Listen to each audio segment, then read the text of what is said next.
1960 കാലഘട്ടങ്ങളിൽ ലഭ്യമായ രേഖകളനുസരിച്ച് 60കളിലാണ് ഇത് പ്രവർത്തനം ആരംഭിച്ചതെന്നാണ് എനിക്ക് മനസ്സിലാക്കാൻ കഴിഞ്ഞത്. പക്ഷേ ഇത്രയും നാളും ഇങ്ങനെ പല പല വാടക കെട്ടിടങ്ങളിൽ വളരെ പരാധീനതകളോടെയാണ് നമ്മൾ ഇതുവരെയും പ്രവർത്തിച്ചിരുന്നത്.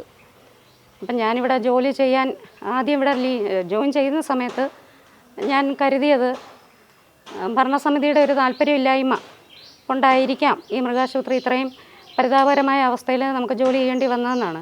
പക്ഷേ ഞാൻ ആദ്യത്തെ മീറ്റിംഗ് കഴിഞ്ഞപ്പോൾ തന്നെ ബഹുമാനപ്പെട്ട ചെയർമാനോട് നമ്മുടെ ജോലി ചെയ്യുന്നതിനുള്ള അസൗകര്യങ്ങളൊക്കെ അറിയിക്കുകയും അദ്ദേഹം എത്രയും പെട്ടെന്ന് തന്നെ ഈ മൃഗാശുപത്രി മാറാൻ വേണ്ട നടപടികളിലേക്ക് പോകാൻ എന്നോട് ആവശ്യപ്പെടുകയും ചെയ്തു. അതിന് പ്രകാരം നമ്മൾ പത്രത്തിൽ പരസ്യം കൊടുത്തു. അപ്പോൾ ഈ വാർഡിലെ ശ്രീ വിനോദിൻ്റെ ഉടമസ്ഥയിലുള്ള കെട്ടിടം വിട്ടു നൽകാനായിട്ട് അദ്ദേഹം താല്പര്യം പ്രകടിപ്പിക്കുകയും അപേക്ഷ നൽകുകയും ചെയ്തു. ഈ നഗരസഭയിൽ ആകെ ഒരു അപേക്ഷ മാത്രമാണ് കിട്ടിയത്. അത് അദ്ദേഹത്തിൻ്റെ ആണ്. ഞങ്ങൾ കെട്ടിടമൊക്കെ വന്ന് കണ്ട് ഇഷ്ടപ്പെട്ടു. അപ്പോൾ അതിൻ്റെ പ്രൊസീഡിങ്സിന് ഒരിത്തിരി കാലതാമസം വന്നു. കാരണം വാടക ഫിക്സ് ചെയ്യേണ്ടത് മുനിസിപ്പാലിറ്റിയിലല്ലായിരുന്നു, അത് മേൽ ഓഫീസിലേക്കായിരുന്നു ഈ ഫയൽ പോകേണ്ടിരുന്നത്. അപ്പോൾ അവിടെ കുറച്ചധികം കാലതാമസം വന്നു. ആ ഒരു കാലതാമസം മൂലം ശ്രീ വിനോദ് കുമാറിന് അദ്ദേഹത്തിന് ഏകദേശം 1 വർഷത്തോളം ഇതിൻ്റെ ഒരു വാടക ഇനത്തിലുള്ള ഒരു വരുമാനം നഷ്ടപ്പെടുകയുണ്ടായി. എന്നിരുന്നാലും വാർഡ് മെമ്പറിൻ്റെ ഒരു നിരന്തരമായ ഒരു അഭ്യർത്ഥന പ്രകാരം അദ്ദേഹം ഈ കെട്ടിടം വേറെ ആർക്കും വിട്ടു നൽകാതെ നമുക്ക് വേണ്ടി തരാൻ സന്നദ്ധ പ്രകടിപ്പിക്കുകയുണ്ടായി.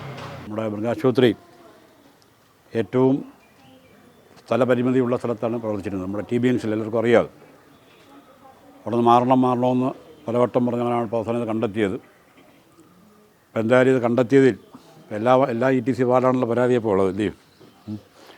മൃഗാശുപത്രിയായി, വെൽനസ് സെൻ്ററായി, രണ്ടിൻ്റെയും പിറകിൽ പ്രവർത്തിച്ച അനിതയാണ് ഏറ്റവും ഏറെ പ്രയാസപ്പെട്ടപ്പോൾ ഒരു ബിൽഡിംഗ് വാടക എടുത്ത് ചെയ്യാവുന്ന ഏറ്റവും പ്രയാസപ്പെട്ട കാര്യമാണ് ആ ബിൽഡിംഗ്. ഇതായാലും അതിന് വാടക നിശ്ചയിക്കൽ സ്വാഭാവികമായിട്ടും സർക്കാർ ചെയ്യുന്ന വാടക കുറഞ്ഞു പോകും, അത് കൂട്ടിക്കൊടുക്കേണ്ടതുണ്ട്. അപ്പോൾ അങ്ങനെ ഒരുപാട് കടമ്പകൾ കടന്നാണ് ഈ 2 ബിൽഡിംഗ് എടുത്തിട്ടുള്ളത്.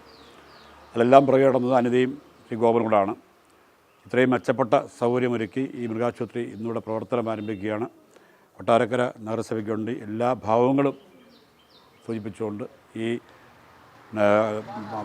മൃഗാശുപത്രിയുടെ വാടകയ്ക്കുള്ളതാണെങ്കിൽ പോലും പെർമനൻ്റായിട്ട് സ്ഥലം കണ്ടെത്തി വെച്ചിട്ടുണ്ട്.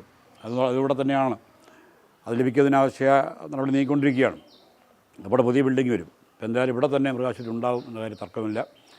ഈ മൃഗാശുപത്രി ഏറ്റവും നല്ല സൗകര്യമുള്ള ഈ മൃഗാശുപത്രിയുടെ പ്രവർത്തനം ഔപചാരികം ഉദ്ഘാടനം ചെയ്യുകയാണ്. ഇത് വിട്ടു തന്ന ഉടമയ്ക്കും നന്ദി അറിയിച്ചുകൊണ്ട് എൻ്റെ വാക്കുകൾ അവസാനിപ്പിക്കുക.